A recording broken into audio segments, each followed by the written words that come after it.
noches.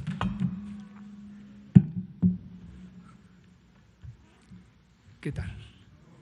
Son las 19 horas en punto del jueves 28 de mayo de 2020. Estamos en el Palacio Nacional de México, en la Ciudad de México, y vamos a iniciar la conferencia de prensa diaria sobre la situación de la pandemia de COVID, la epidemia causada por el nuevo coronavirus SARS-CoV-2.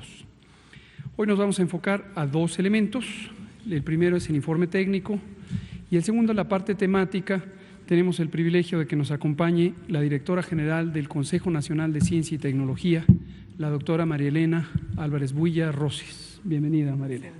Asimismo, Paola Villarreal, quien colabora directamente con la doctora Álvarez Builla, y vienen para comentar sobre algo que ha sido extraordinariamente importante para nosotras y nosotros, que es la contribución de la ciencia, la contribución de grupos académicos, de principalmente dos grupos de instituciones.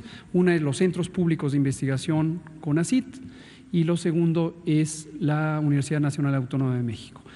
Y ellas nos van a explicar cómo ha sido la interacción con el Gobierno de México, cuál ha sido el papel de la ciencia para orientar las políticas públicas, la respuesta y el monitoreo de esta pandemia, y verán que justamente las personas que ellas van a mencionar son quienes han producido estas muy útiles y sólidas proyecciones y predicciones de las curvas epidémicas y también las estimaciones sobre movilidad pública, los mapas de riesgo que dieron lugar al semáforo, etcétera.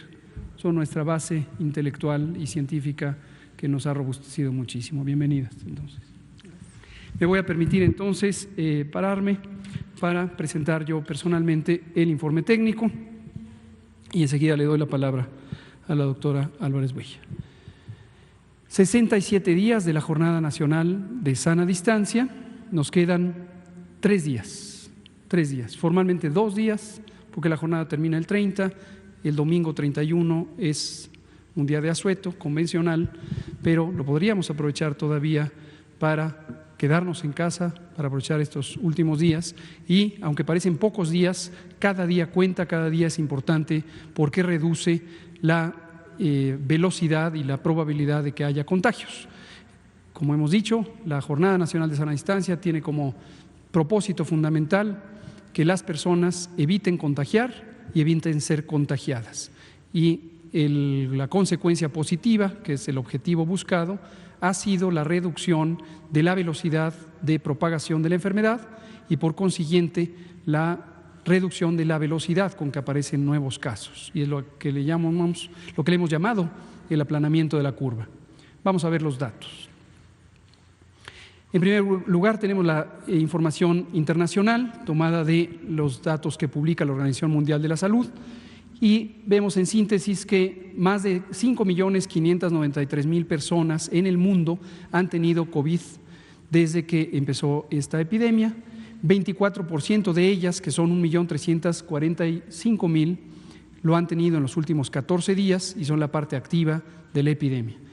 La región de América ocupa la representación de 54.8% de lo que ocurre en los últimos 14 días en el mundo y la región europea cada vez va disminuyendo su representación en la medida que las curvas epidémicas, la epidemia en los países europeos, que en su momento fueron los más afectados, va en un claro tendencia de descenso, no en todos, pero en la mayoría. En cambio, las regiones de Mediterráneo Oriental y Asia Sudoriental están empezando a aumentar. La siguiente.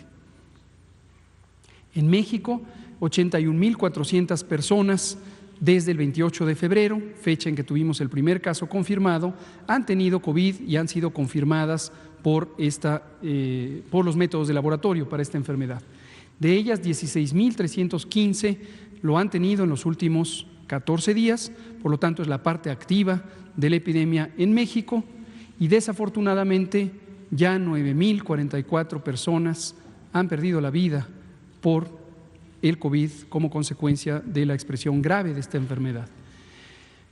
Más de 254,000 personas han sido estudiadas, en su momento han sido reconocidas como casos sospechosos, se les han tomado muestras para diagnóstico por laboratorio y han resultado o bien en casos positivos, 81,400 o 137,263 descartados.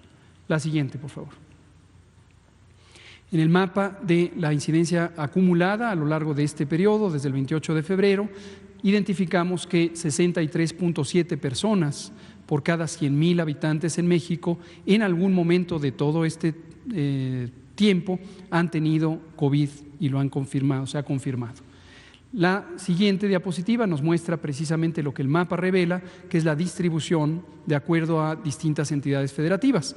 Y podemos reconocer que la zona metropolitana del Valle de México persistentemente y hasta este momento ha sido la que ocupa prácticamente la mitad de los casos acumulados. La razón es obvia, la hemos dicho una y otra vez, es la zona más poblada. Casi la cuarta parte de la población mexicana, un poco más de 23%, viven en el Valle de México. En la siguiente, lo que podemos apreciar es los casos confirmados en los últimos 14 días, que son la parte activa de la enfermedad, y notamos que lo hemos notado en varias ocasiones como existen variaciones. Recordarán que Durango estaba en color verde, lo que quiere decir que tenía menos de 100 casos, pero ahora está en color amarillo, lo que quiere decir que tiene entre 101 y hasta 250 casos. Lo mismo Chihuahua ha estado variando, de repente más de 100 casos, a veces menos de 100 casos. La siguiente. También la zona metropolitana del Valle de México es la zona que tiene la mayor cantidad de casos recientes, casos de los últimos 14 días. Esto es relevante porque esto habla de que sigue siendo la parte más activa de la epidemia. También la transmisión es más activa, desde luego, en el Valle de México. Ahí se puede ver también prácticamente la mitad. Ocurren los casos nuevos en el Valle de México y después le sigue con un cambio que se puede ver notoriamente importante las otras regiones, las otras entidades federativas, empezando por Baja California, Tabasco, Veracruz, Puebla, etcétera. En la siguiente diapositiva, lo que vemos es el mapa de incidencia. La incidencia nos permite comparar entre poblaciones de distinto tamaño y poder comparar en una manera equilibrada, digamos justa, apropiada, cuánta intensidad de transmisión o de ocurrencia de enfermedad existe en las distintas entidades federativas. Esto lo podemos ver en la siguiente diapositiva, también por un gráfico de columnas, en donde reconocemos también la Ciudad de México nuevamente como la zona más con intensa transmisión. Y desde ayer, lo comentó el doctor Alomía, hemos incorporado este sistema de doble barra o doble columna, unas en gris, que son los casos activos del 8 al 21 de mayo, y en este caso los verdes, que son los activos del 15 al 28 de mayo. Esto lo que nos permite es ir viendo el cambio que ocurre en la incidencia, y el cambio esperado o deseado es cuando empieza a cambiar la comparación de las barras. Tomemos como ejemplo Querétaro, los casos activos entre el 8 al 21 de mayo fueron mayores a los casos activos del 15 al 28 de mayo. Esto es como una ventana móvil de observación de lo que va ocurriendo. ¿Por qué lo ponemos ahora y no lo habíamos puesto antes? Primera, porque es una innovación del grupo que hace el análisis. Segundo, porque correlaciona con el semáforo de riesgo COVID que presentaremos mañana formalmente. Está relacionado precisamente con este cambio en la ocurrencia de la intensidad de transmisión. Cuando empieza a descender la curva epidémica, se ven esos cambios. Los casos de un periodo previo son mayores a los casos de un periodo posterior. Otros estados se pueden ver ahí, pero los vamos a ir destacando de acuerdo a lo que ocurra. La siguiente. En cuanto a las defunciones, ayer explicamos con cierto detalle cómo estas defunciones lamentablemente han ocurrido y seguirán ocurriendo mientras siga activa la enfermedad y mientras siga activa los contagios y haya personas que tienen condiciones de riesgo, y una y otra vez hemos insistido en lo desafortunado que México tenga sendas epidemias de enfermedades crónicas, diabetes, obesidad, hipertensión, tabaquismo, que tienen que ver con muchos años de mala alimentación y también de políticas insuficientes, por ejemplo, para el control del tabaco. Y lo que podemos ver ahora es esta situación que ustedes ya identifican. Esta gráfica es por fecha de ocurrencia de la defunción y, por lo tanto, distribuye a las defunciones por fecha de ocurrencia. De modo que cuando ven ustedes el cambio de un día para otro, estamos hablando del cambio en lo que se reporta, en lo que se informa cada día, y nosotros lo informamos directamente en tiempo real, pero corresponde con lamentables defunciones que ocurren a lo largo de varios días y estas se representan en la altura de las gráficas. Volvemos a hacer énfasis en que observemos esa altura de las gráficas donde se encuentra el punto máximo de mortalidad. De todos modos, es muy claro que esto sigue en ascenso, aunque hay una parte un poco más plana de la curva, pero seguirá en ascenso en la medida en que la epidemia siga activa.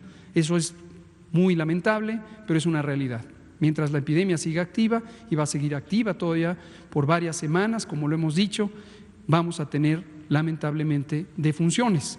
Lo que es importantísimo, extremadamente importante, es que las personas tengan la posibilidad de acudir a atención médica si están en riesgo de complicarse y que lo hagan de la manera más temprana posible. Por eso frecuentemente repetimos este mensaje. Si usted es una persona que tiene alguna enfermedad crónica, en particular hipertensión, diabetes, obesidad o tabaquismo, es decir, fuma, consume productos de tabaco, ya sea por combustión o utiliza vapeadores, y además pudiera ser una persona mayor de 65 años, en cualquiera de estas dos condiciones, o es una mujer embarazada y presenta síntomas de COVID, no se espere, por favor, no se espere, acuda a atención médica, porque si se identifica que tiene COVID y que tiene algunas manifestaciones tempranas de complicación, existe una mayor posibilidad de que sea atendida o atendido. Y en una parte importante de los casos, tan solo el utilizar oxígeno sin necesidad de intubar, cuando no hay todavía un daño pulmonar tan extenso o donde la falta de oxigenación no ha sido tan prolongada, eso puede ayudar a que su organismo resista mientras pasa el proceso natural de recuperación de los pulmones. Eso lo hemos explicado a veces con mayor o con menor detalle, pero queremos que quede clara esa idea. Si una persona empieza a tener deterioro de la función pulmonar, sus pulmones se han dañado por efecto del COVID, del virus que ha causado inflamación y destrucción del interior de los pulmones, de las células de los pulmones, lo que ocurre es que empieza a perder la capacidad de oxigenar la sangre. Y si la sangre no se está oxigenando correctamente, los distintos órganos vitales, los riñones, el hígado, los distintos órganos empiezan también a tener daños. Y eso puede llevar algunas horas, a veces algunos días. Pero si eso se logra evitar, porque se usa oxigenación, se le pone una mascarilla con oxígeno, se le ponen una sonda, unas puntas nasales con oxígeno, eso permite en algunos casos que no haya ese deterioro de la función de órganos críticos y eso puede aumentar las posibilidades de recuperación. Contrario a lo que puede estar ocurriendo, desde luego la situación más desafortunada es que la persona se quede en casa y que muera en casa. Es la situación más desafortunada. O que llegue al hospital, pero ya en una condición de importante daño, de importante deterioro de los distintos órganos y prácticamente llegue en una situación en la que no se le puede recuperar. Por favor, si es una persona con las características de riesgo, acuda prontamente a atención médica. La siguiente, por favor. La distribución de estas lamentables defunciones en las entidades federativas no ha variado, se presenta el mismo orden, como pueden ver, de las entidades federativas de acuerdo a la ocurrencia de las lamentables defunciones. La siguiente, por favor. En la siguiente vemos como siempre, los casos confirmados, 81.400 en esta ocasión, 36.131 que están en un proceso de estudio, y también esta curva se representa por fecha de ocurrencia, no por fecha de registro. Es decir, es parecida a la de mortalidad. Aquí cada persona que está representada en los números se pone en la fecha en donde empezaron sus síntomas. Y como hemos dicho, de acuerdo al tiempo que tarde la persona en acudir a atención médica, puede haber un retraso entre el inicio de sus síntomas y el momento en que se logra confirmar y registrar. La siguiente. Nuestra curva acumulada de casos es esta curva ascendente en la medida en que no se ha llegado al punto de inflexión de la epidemia en su conjunto. Recuerden esto, puede ser que en algunas entidades federativas, es el caso de Quintana Roo, es el caso de Tijuana, es el caso de Culiacán, ya se llegó al pico máximo, ya se llegó al punto máximo y ya están en un declive sostenido. Incluso Villahermosa, Tabasco, está ya en declive, en disminución. La Ciudad de México está justo en la cresta, ya empezamos a ver señales tempranas de reducción en el número de casos, con algunas variaciones. Ayer tuvimos más casos en la Ciudad de México de los que habíamos tenido anteayer, a pesar de que llevábamos ya 6 días corridos de una reducción. Y cuando consideramos el conjunto de las epidemias localizadas que se suman en esta curva, en la medida en que tenemos todavía varias ciudades que apenas están empezando su periodo de transmisión o se encuentran en activa dispersión de los contagios, la suma sigue aumentando. Para el nivel nacional, la suma sigue aumentando. Y hoy tenemos 81.400 casos, porque se sumó 3.377 que representan el 4.3% de lo que teníamos ayer. La siguiente. Finalmente, tenemos el informe de hospitalización, de ocupación hospitalaria. Aquí la noticia positiva es que hemos logrado mantener disponibilidad hospitalaria, 39% en el nivel nacional, como se puede ver aquí. Esta es la suma de camas disponibles para atención de infección respiratoria aguda grave. La siguiente, que ya están ustedes familiarizadas y familiarizados con ella, en el extremo derecho se ve el porcentaje nacional. 40% de las camas de uso general están ocupadas, ya hay una reserva de 60%. Si lo vemos por entidad federativa, tenemos los números que se representan aquí: 68% de ocupación para la Ciudad de México, 67% para Guerrero, el Estado de México con 62% y así sucesivamente. Esta es la parte ocupada, esta es la parte disponible. Y aquí una buena noticia: como pueden ver, Guerrero ahora tiene menor ocupación de la que tenía. ¿Cuál es la razón? Expansión. Esto lo hemos venido haciendo en las distintas entidades federativas, es expansión. Cuando nos estamos acercando a un uso que pudiera llegar al riesgo de saturar, generalmente tenemos como punto de seguridad hasta el 20% libre, antes de llegar a demasiada ocupación, pasar del 80%, se activan los mecanismos de expansión. Tenemos ahí a nuestra compañera Rocío Bárcena del DIF, que está muy coordinada con el gobierno del estado de Guerrero, y particularmente en Acapulco, en donde había la menor capacidad hospitalaria, ha habido esfuerzos de expansión, gracias a las Fuerzas Armadas, con el plan DN3 y el plan Marina, que nos permitieron una de las expansiones más rápidas que pudimos hacer. La siguiente. Y en el panorama nacional, para camas con ventilador, es decir, camas para personas críticamente enfermas, tenemos 35% de ocupación nacional. Eso nos deja un muy positivo 65% de disponibilidad. Y cuando lo vemos por entidad federativa, también ha habido variaciones, porque hoy tenemos a Baja California con 67% de ocupación, que es la mayor. Aquí no es por Tijuana, aquí es por Mexicali principalmente, que es la segunda ciudad en tamaño que está teniendo actividad epidémica.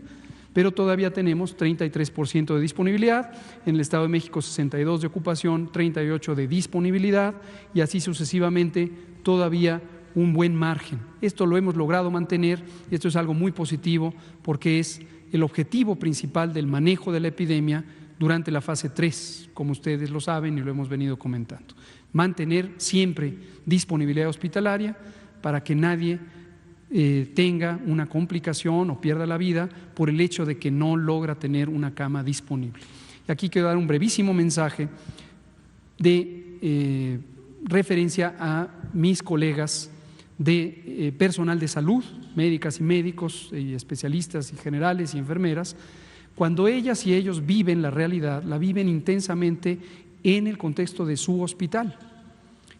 Y ellas y ellos están viendo lo que ocurre en los hospitales, y hay varios hospitales, concretamente tengo ejemplos de la Ciudad de México, que llegaron a estar completamente ocupados, completamente llenos.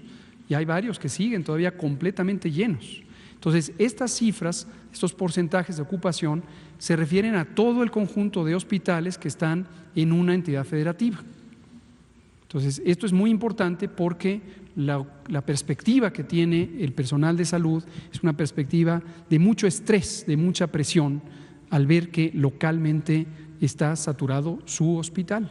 Pero aquí es muy importante, y por eso me dirijo a ellas y ellos, no perder de vista que existen otros hospitales y que existe un mecanismo de referencia, un mecanismo de envío de personas enfermas a otros hospitales. Y hemos repetido el número 911, es el número universal de emergencias. En todos los hospitales, en todos los turnos, debe haber un grupo o al menos una persona que esté operando la referencia y contrarreferencia.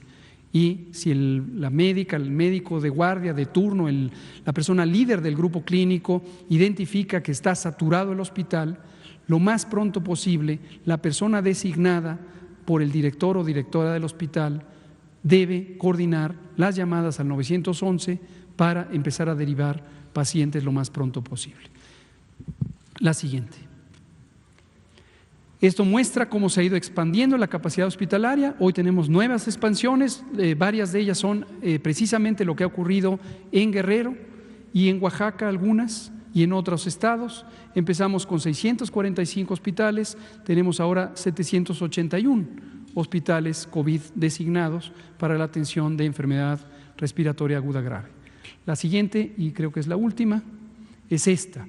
Esta la he querido poner un par de días y hoy creo que es una ocasión útil porque esto es parte del trabajo excelente que hacen las comunidades académicas de matemáticas y matemáticos que coordina el Consejo Nacional de Ciencia y Tecnología.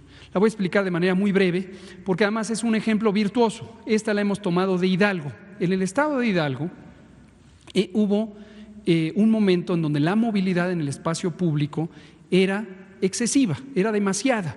Y aquí mismo en la conferencia de prensa presentamos periódicamente los índices de movilidad, por cierto que CONACYT también nos ayuda con esos índices de movilidad, a monitorearlos, a integrarlos, a analizarlos, y los presentamos aquí. El gobierno de Hidalgo identificó que había sido mencionado, entre otros, como un estado de exceso de movilidad. Y literalmente 24 horas después, a través de la oficina del señor gobernador Omar Fayad y también de su secretario de gobierno, empezaron a poner rápidamente en marcha una serie de estrategias o de intervenciones que ya tenían contempladas y que algunas ya habían estado instrumentadas. Una de ellas fue el Hoy No Circula. El Hoy No Circula sanitario, que es análogo al que tiene la Ciudad de México, en donde no se puede circular, pero no por temas de contaminación ambiental, sino por disminuir la movilidad en el espacio público. Es una medida útil, muy útil, para reducir la movilidad. Entonces, eso hizo el estado de Hidalgo y vimos un cambio positivo. ¿Qué se explica en la gráfica? Es quizá un elemento demasiado técnico, pero aquí ustedes han oído hablar de un número, de una variable que se llama R. R es el número de reproducción de la epidemia. En términos muy simples, lo que quiere decir es cuántas personas se van a contagiar a partir de una persona enferma durante el periodo que esa persona enferma sea contagiosa. Eso quiere decir R. Cuando se estima R al inicio de la epidemia y bajo el supuesto de que todo mundo es susceptible, se le llama R0. Posteriormente, cuando se calcula al día siguiente, al día siguiente, al día siguiente, durante la epidemia, ya se le llama RT, y RT quiere decir R en el tiempo que se especifica, un día después, 2 días después, 3 días después. Pero esta medida R es una variable muy importante en epidemiología matemática porque tiene una interpretación directamente intuitiva de lo que puede estar ocurriendo con los contagios. Básicamente, si R es mayor de 1, la epidemia crece. Si R es menor de 1, la epidemia empieza a disminuir. Si R es 1, la epidemia se conserva. Entonces, la meta de las intervenciones de prevención y control es que R esté por debajo de 1.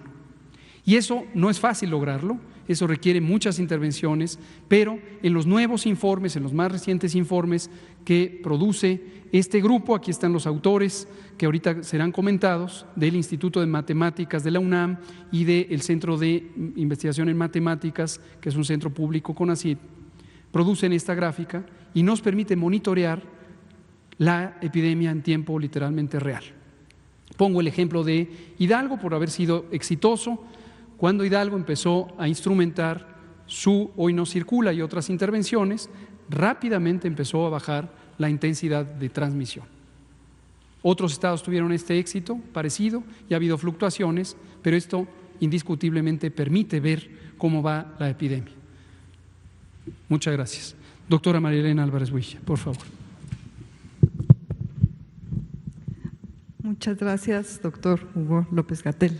Muchas gracias por invitarnos. Bueno, pues desde enero que se anunció la posibilidad de que llegara esta pandemia a México, el CONACYT, bajo el liderazgo y el mandato del presidente de la República, quien desde un inicio mandató el tener un enfoque científico frente a este gran reto, tanto al interior de la Secretaría de Salud como en todas las entidades que pudiésemos sumar nuestras capacidades a esta lucha en contra de esta pandemia, pues el CONACYT hizo lo propio. Integramos un proyecto nacional de investigación e incidencia COVID-19, dentro del cual se han organizado una serie de acciones, básicamente articulando las capacidades científicas, tecnológicas y de innovación del país, que están presentes en todas y cada una de las universidades públicas, también privadas, y también de los centros públicos de investigación que coordina el propio CONACYT. El día de hoy les vamos a presentar uno de estos esfuerzos, que es un ecosistema nacional informático COVID-19. Desde el inicio de la gestión en CONACYT planteamos el integrar estos ecosistemas nacionales informáticos como herramientas de tecnologías inteligentes y cómputo para apoyar diferentes aspectos de la gestión pública y de los problemas que enfrenta este país, no solamente en áreas de salud. Pero en este caso, pues inmediatamente integramos esta iniciativa que básicamente consistió en convocar a instituciones académicas y a colegas capaces y con experiencia en trabajo matemático, de simulaciones, de cómputo, de informática, a enfocarse en diferentes ejes. Si me pasan la siguiente, por favor. Estos son los ejes de investigación. Generamos un repositorio de datos y de investigaciones científicas sobre esta enfermedad que está disponible para todo mundo. Este repositorio tiene ya un número muy grande de trabajos científicos que documentan diferentes aspectos moleculares, epidemiológicos, de evolución sobre esta enfermedad, y este es un repositorio que ha recibido ya una gran cantidad de visitas y bueno, este es uno de los recursos de este ecosistema nacional informático.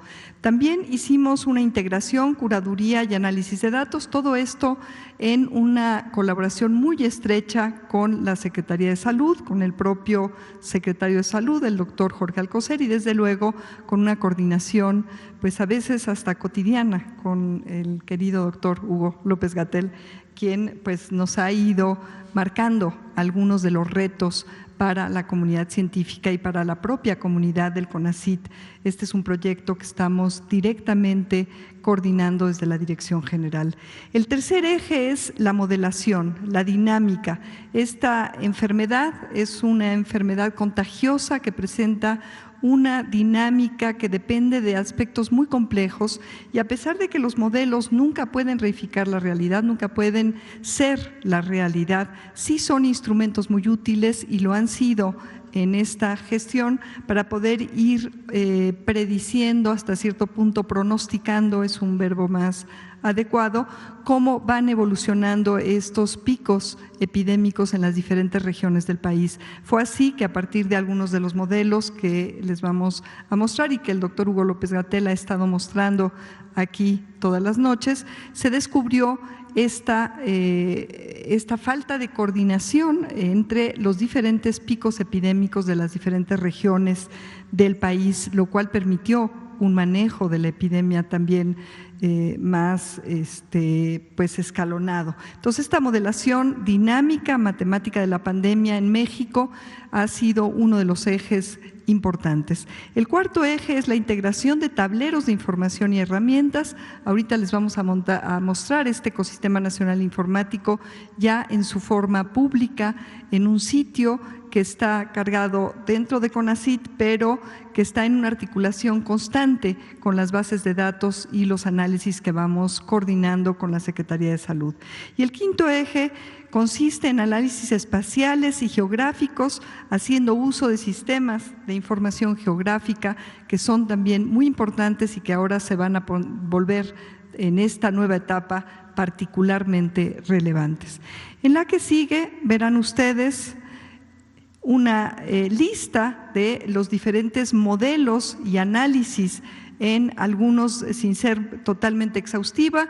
En el sitio van a ver ustedes ya cargados muchos de los resultados de estos modelos. El modelo AMA, que tiene que ver con las iniciales, Antonio Capella, de la Universidad Nacional Autónoma de México, del Instituto de Matemáticas. Ahorita les vamos a mostrar la lista de los nombres de los y las colegas que han estado colaborando de una manera muy comprometida, totalmente generosa. Marcos Capistrana y Andrés Kristen son los tres autores que cotidianamente, prácticamente desde enero, han estado dedicados a trabajar en este modelo, uno de los modelos que se han estado utilizando para hacer los pronósticos, el modelo Gompertz, que ha estado a cargo de otra colega del CIMAT, por cierto, el doctor Marcos Capistrana y Andrés Kristen son del CIMAT, del Centro de Investigación de Matemáticas, que es un centro CONACYT. El modelo Gompertz también fue realizado por la doctora Graciela, también en este mismo centro. Estimación de la tasa efectiva de reproducción para COVID para los estados y zonas metropolitanas de México, como los estimados que acabamos de ver, tendencias de nuevos casos de COVID-19. Estos dos van a ser elementos muy importantes para el semáforo. Análisis geográficos, tales como análisis de regionalización, a cargo justamente de Paola Villarreal, quien nos acompaña aquí y quien ha sido una colaboradora fundamental, que de manera generosa ha estado trabajando activamente y que pronto será la titular de una nueva coordinación del CONACYT, la coordinación de repositorios, investigación y prospectiva. Análisis de conglomerados espaciales de casos confirmados, análisis exploratorios, índice de movilidad, tableros informativos de los datos de coronavirus y los diferentes repositorios. En la que sigue, simplemente resumo para ustedes algunas de las instituciones más importantes que se han ido sumando y obviamente este ecosistema nacional informático está abierto. Esta es una llamada a todas y todos los colegas que estén interesados en aportar de manera articulada y de manera incidente en torno a ciertas metas que se tienen que ir cumpliendo con cierta celeridad, porque pues así lo requiere. Bueno, pues están estos centros públicos, el CIMAT, el Centro Geo y el Infotec, son tres centros públicos de investigación de CONACYT. CONABIO, que es una entidad también muy importante, está sectorizada a Semarnat, el INEGI, el Instituto de Matemáticas de la Universidad Nacional Autónoma de México, son algunas de las instituciones que han estado participando más activamente. La que sigue, quisimos poner aquí los nombres de los y las investigadoras y colaboradores. Alcíbar Hermosillo, Julieta, Alvarado Sosa Temujín, Barranco Pérez Andrés, Capella Corta Antonio, Capistrano Campo Marcos Aurelio, Chamizo Alberro Yosune, Cristen Gracia José Andrés. Yosune también se va a integrar al equipo. Este trabajo nos ha servido también para ir haciendo un nuevo equipo dentro de CONACYT. Cristen García José Andrés, Esquivel Vázquez Judith, Estrada Ramírez Alfredo, Garduño Magaña Arturo, Gómez Ulibarri José Manuel, González Farías Graciela María de los Dolores. Ella es la que ha estado haciendo las estimaciones de RT y también el modelo de Gompers, también del CIMAT, González Vázquez Oscar Miguel, Graf Guerrero Mario, Huergo Villalobos Roberto, Lagunas Ledesma Zaira, Lemus Cuevas Jonathan, López Ramírez Pablo. En el sitio, y por eso es que no quise ser exhaustiva aquí en la alineación de cada uno de estos colegas a sus instituciones y a los proyectos en los cuales están trabajando. En el sitio ustedes podrán ver la afiliación y las especialidades, inclusive una pequeña ficha biográfica de cada uno de estas y de estos colegas, quienes generosamente han estado prácticamente pues día y noche muchas veces trabajando para este proyecto articulado por CONACYT. La que sigue, por favor. Creo que esa es… ese es el sitio, esa es la entrada, coronavirus.conacyt.mx, y le voy a pedir a Paola que les dé algunos ejemplos de el sitio, que navegue con ayuda de los compañeros. Muchas gracias. Muchas gracias, doctora Álvarez Bulla. Con su permiso, señor subsecretario. Para mí es un verdadero honor estar aquí con ustedes en este recinto tan importante como es el Palacio Nacional, representando también a un equipazo, la verdad, de científicos, que somos 35 activos, que digamos sintetizamos, o cuyo trabajo sintetizamos en este micrositio, cuya dirección es coronavirus.conacyt.mx. Así que si quieren ir todos los que nos están escuchando a esta dirección para que vayamos navegándolo juntos, me parece muy importante que en el inicio pues lean un poquito acerca de lo que el CONACYT tiene del trabajo de articulación que se ha hecho, pero digamos que algo muy, muy importante son estas proyecciones con las que decidimos poner en la portada del sitio, que son las proyecciones que han sido publicadas o de las que hemos hablado durante ya casi un mes y medio, que es el tiempo en el que las hemos ido generando periódicamente, que es parte del modelo AMA. Entonces, si te vas a, por ejemplo, al Valle de México, podemos ver, Ciudad de México en este caso, las proyecciones que se han publicado.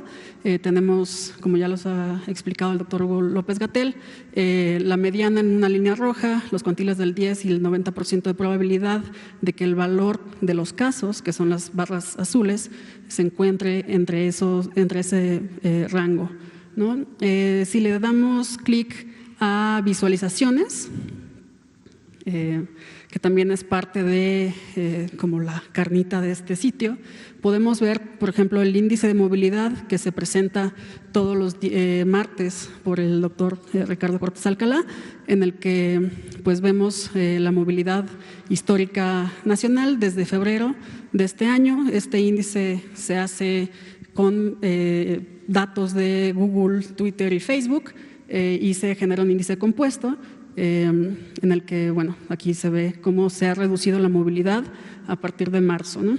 Y ahorita estamos por ahí del 52% de reducción. Hacia abajo, por favor, tantito. Aquí vemos la disminución de movilidad en el mapa.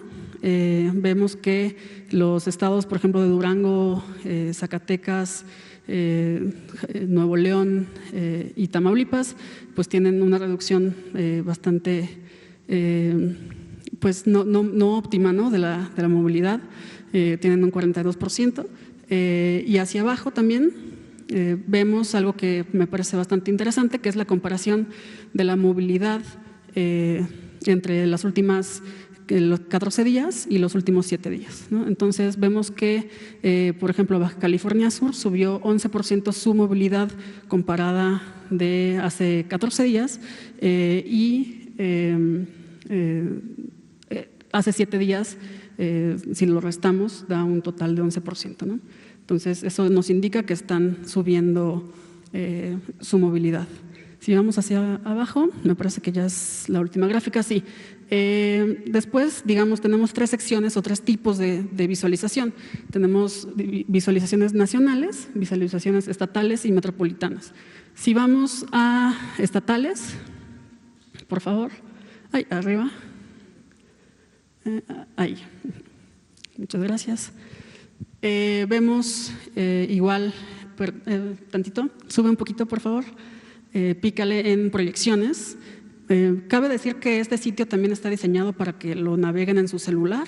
No solamente es en una computadora, sino hicimos un esfuerzo grande para que la gente desde cualquier celular pueda acceder a los datos. Entonces, háganlo desde sus celulares también.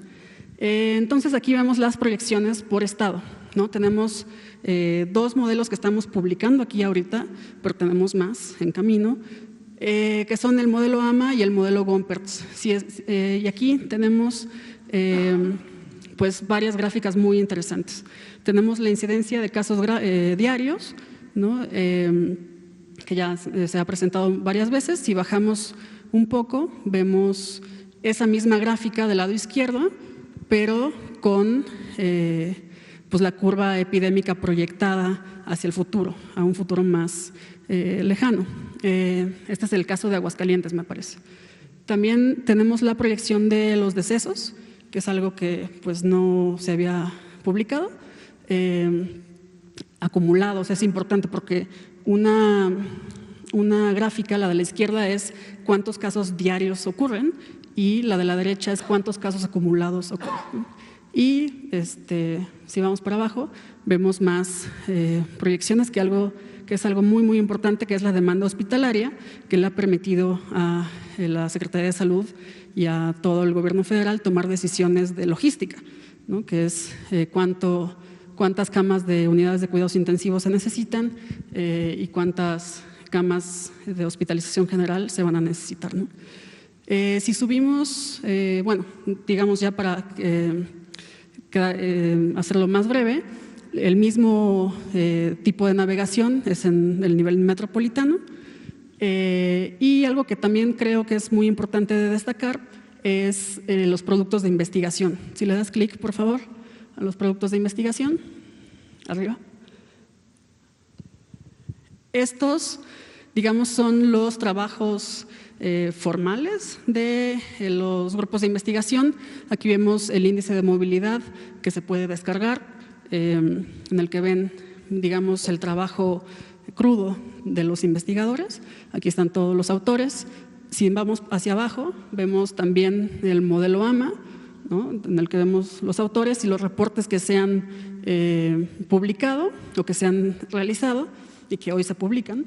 El modelo Gompertz también tiene sus propios reportes y poco a poco iremos actualizando este repositorio en el que ya están toda la información que se ha generado en este grupo de investigación, que tiene pues 35 investigadores ahorita, pero que invitamos a que más gente se una, más investigadores.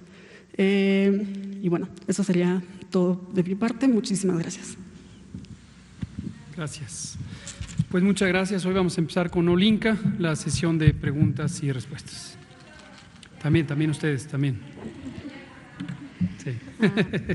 El semáforo que van a presentar mañana sí. es una medida aprobada por el Consejo de Salubridad. Segundo, el presidente dijo que, bueno, usted dijo ayer que las giras del presidente no estaba definido todavía, pero él dijo por la mañana, ya tomé la decisión de salir. Le pregunto si la logística de la agenda del presidente se tendrá que adecuar al semáforo epidemiológico, podrá visitar solo entidades que estén en naranja o algo así. Y por último, en la comparecencia ante legisladores, ayer mencionó usted que habían hecho varios modelos de rebrote de la epidemia. ¿Nos puede explicar los escenarios, por favor? Con mucho gusto, muchas gracias, Olinka, por estas preguntas. Respecto a las actividades de trabajo del presidente, estas visitas de supervisión que él ha comentado, es importante destacar que no son, como lo platicamos creo que ayer y anteayer, o él mismo lo ha platicado, no son visitas masivas, no son concentraciones masivas, no son mítines, plazas llenas, de ninguna manera son, él no tiene intención alguna de que sean así. Son visitas de supervisión de proyectos estratégicos sumamente relevantes para el desarrollo y el bienestar social, y en todo caso, si estas ocurren, efectivamente, como comentábamos ayer a pregunta de Saturnino, que hoy no está aquí, es de manera muy controlada.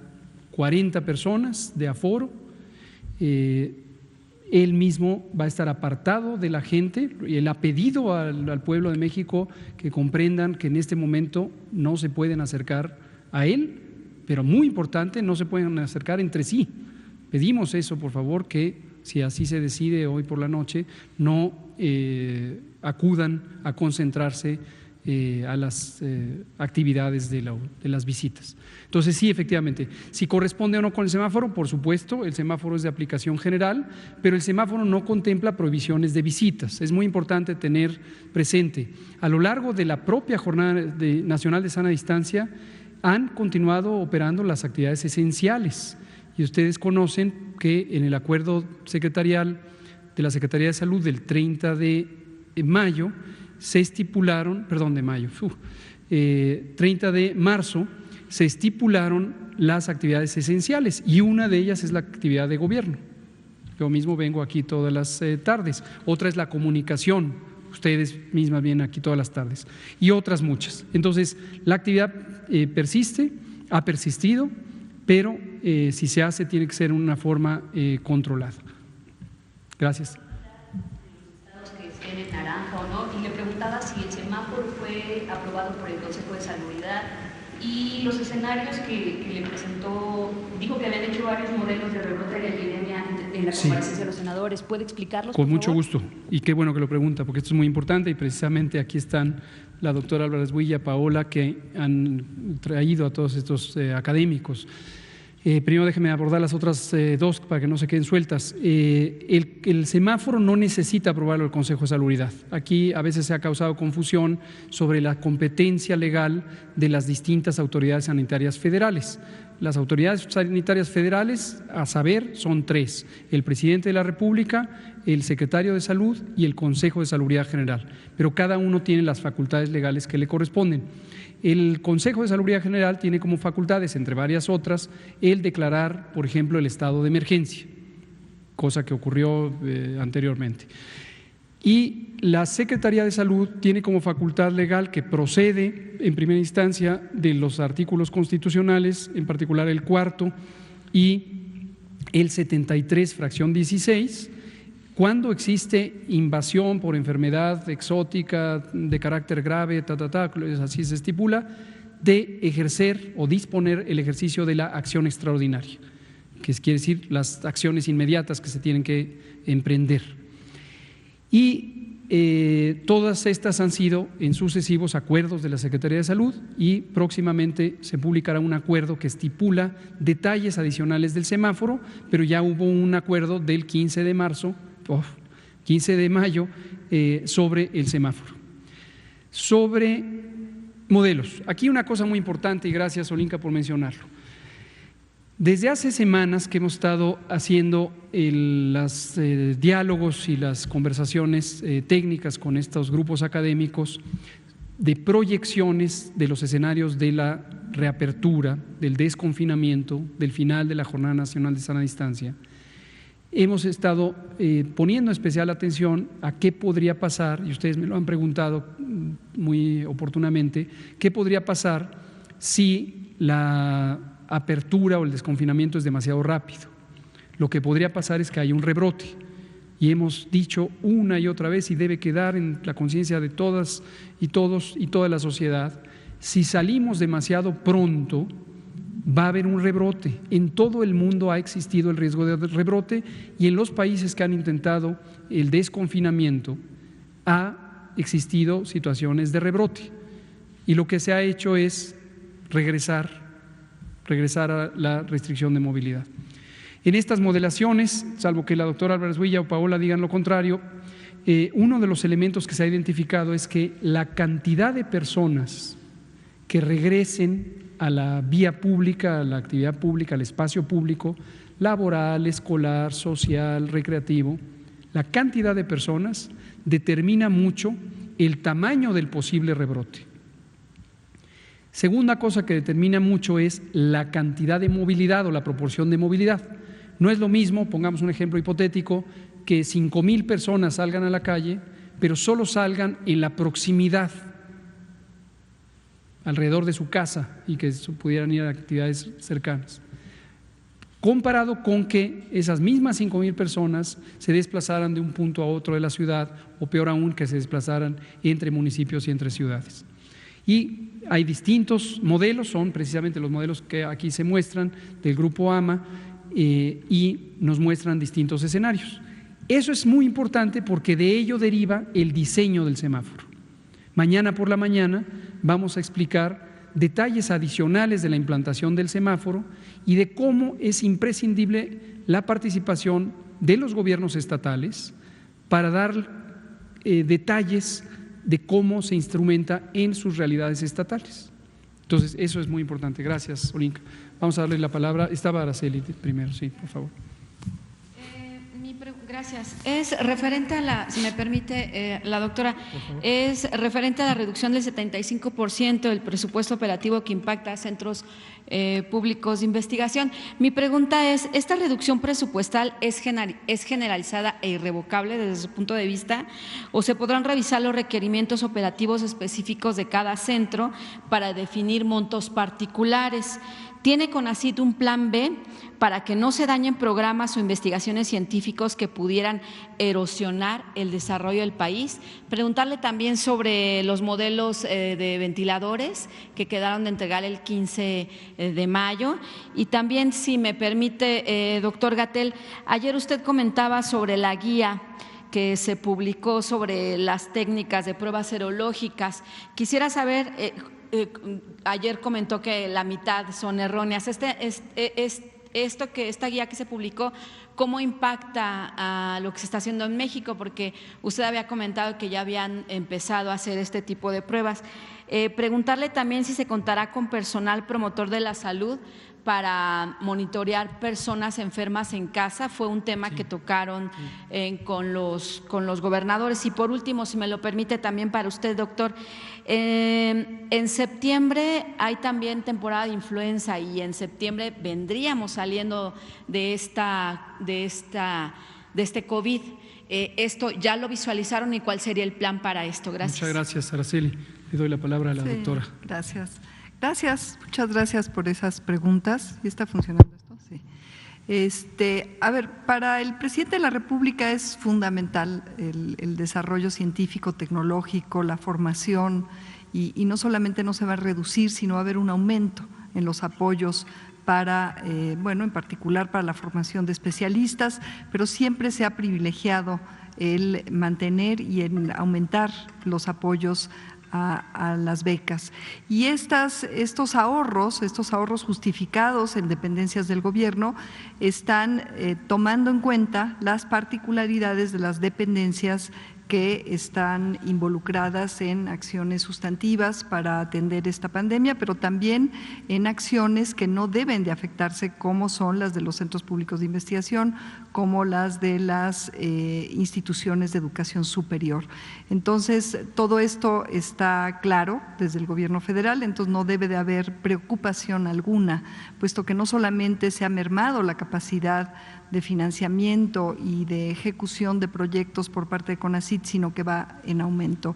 Ha aumentado, de hecho, extraordinariamente, porque uno de los mandatos del señor presidente fue enfocarse desde el CONACYT en esta construcción de ventiladores que implica no solamente la atención emergente, sino el nacimiento de una industria que va a salvar vidas tan pronto como se cristalicen estos desarrollos. No tengan duda de que así va a ser, estos desarrollos nacionales que fueron diseñados, desarrollados y su tecnología transferida ya a empresas que de manera solidaria están apoyando para que sean fabricados sin fines de lucro. Si ustedes regresan, y afortunadamente todo esto se guarda en la memoria porque todas estas conferencias se graban y ustedes regresan a mi presentación, ustedes podrán ver ahí que yo asenté claramente que la promesa formal era iniciar la fabricación de estos ventiladores el 15 de mayo, cosa que ya ocurrió. Estos ventiladores ya están siendo fabricados, ya está iniciada la fase que implica la transferencia de la tecnología y la fabricación de los primeros ventiladores. A pregunta expresa de una de ustedes, creo que fue una reportera, incitándome preguntándome si iban a estar listos o que precisara yo, pues dije de todo corazón y pues lo mantengo, que haríamos todo lo posible porque no solamente se iniciara la fabricación, sino que ya estuvieran listos para ser entregados, instalados y utilizados. Eso hubiera podido ser posible de no ser por la complejidad en el mercado de abasto de algunas de las partes. Si bien una parte importante de los componentes de estos ventiladores son 2 desarrollos nacionales, como les expliqué en aquella ocasión, y la mayor parte de los componentes son nacionales, son de maquinado ya en México, pero hay algunas partes que quizás son de las más críticas y que han estado bajo una demanda tremenda en todo el mundo, y esto es lo que está haciendo que se pause la fabricación, el ensamblado de estos equipos. Pero lo que es muy importante es que se está haciendo una demostración de concepto de que en México podemos articular capacidades para generar innovación y para fortalecer todos los medios de producción nacionales, y en este caso estamos frente a la gestación y muy pronto el nacimiento de una industria nacional, un ecosistema de innovación nacional, porque no solamente son los que están siendo desarrollados por el CONACYT, sino que hay otras instancias, por ejemplo el Instituto Nacional de la Nutrición, Salvador Subirán, ha avanzado ya también mucho. Hay otros ventiladores que han sido ya propuestos de otras instancias públicas como la UNAM, que están en diferentes fases de desarrollo. Entonces, lo que estamos viendo, y en ello también estamos empeñadas y empeñados desde CONACYT, es el nacimiento de un ecosistema y de una serie de industrias nacionales que van a salvar vidas, porque de acá se van a poder derivar otro tipo de desarrollos útiles en el campo de la salud. Muchas gracias, doctor Álvarez Builla. Trataré de contestar de manera breve porque quedan 2 minutos. Me enfocaré a… ¿Cuál prefiere que nos enfoquemos? Pruebas serológicas, lo que les propongo es, ya dije, sé que se las debo, una explicación amplia sobre para qué se usa cada prueba, en qué momento se usan, etcétera. Solo para que no quede… Los promotores de la salud que sí. iban a estar viendo por casa, de casa sí. en casa. Y lo de septiembre, que viene correcto. de influenza. Bueno, sí da tiempo de las 2 por lo menos. Efectivamente, la temporada de influenza en el hemisferio norte, en todo el hemisferio norte, México, Estados Unidos, Canadá, los países de Europa, Rusia, un segmento de China, casi la mayoría de su territorio, y Japón, etcétera, todo el hemisferio norte tiene la temporada de influenza entre octubre o fines de septiembre, hay variabilidad, pero entre fines de septiembre, principalmente en octubre, y hasta abril del año siguiente, en este caso 2021. Esto es un fenómeno que ocurre todos los años y ha ocurrido desde hace posiblemente siglos, no sé si milenios, pero por lo menos siglos. Y va a ocurrir, podemos garantizar que va a ocurrir.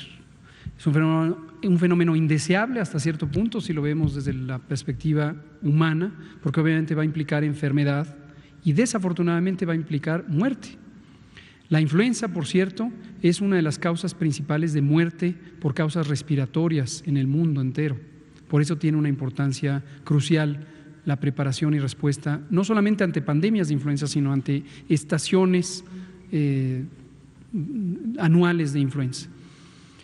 Para darles un dato, en 2018, que es el año donde existe la más reciente cifra oficial o publicación oficial de INEGI sobre la mortalidad en México, de un poco más de 722,000 muertes que ocurrieron en 2018, 28,000 fueron por neumonía o influenza, 28,000.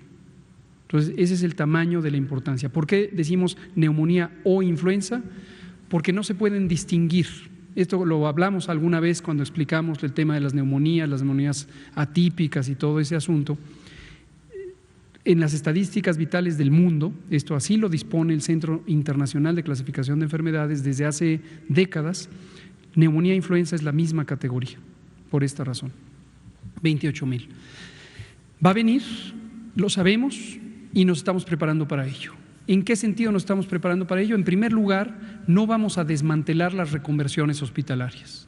Estas van a seguir hasta que podamos reconocer con claridad cuál es el patrón de ocurrencia de influenza y de COVID.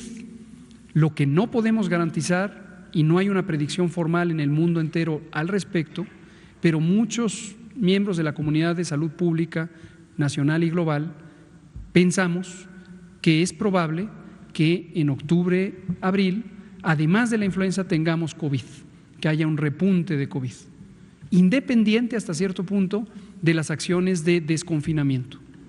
También por eso es importante no hacer el desconfinamiento demasiado tarde, además de todas las razones económicas y sociales que aquí hemos comentado varias veces. Porque si esperamos demasiado y hacemos el desconfinamiento precisamente cuando sabemos que va a llegar la influenza, es decir, en octubre, noviembre, diciembre, entonces sí, estamos llevando las condiciones para que una enorme mayoría de personas no inmunes a COVID o al virus que lo causa, SARS-CoV-2, y todavía con la incertidumbre científica de si la infección produce o no inmunidad y de si la inmunidad es permanente, si nos tardamos demasiado y el desconfinamiento lo hacemos muy cerca de la temporada de influenza, estamos poniendo también una situación de riesgo en ese momento, ¿no?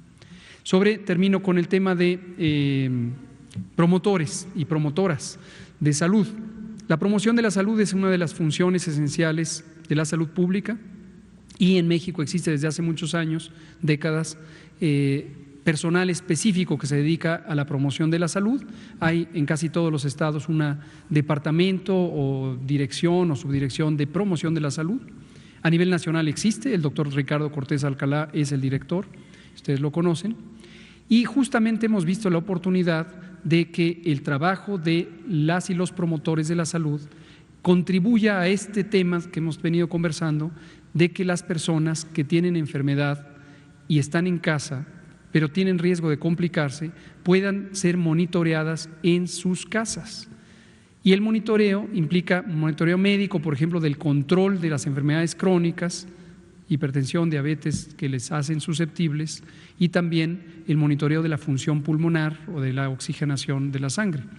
Además de las personas dedicadas a la promoción de la salud, recuerden que el Instituto de Salud para el Bienestar, INSABI, reorientó el trabajo de más de 6,300 gestores que antiguamente en el modelo del Seguro Popular lo que se dedicaban era al reclutamiento, a la afiliación de personas al Seguro Popular.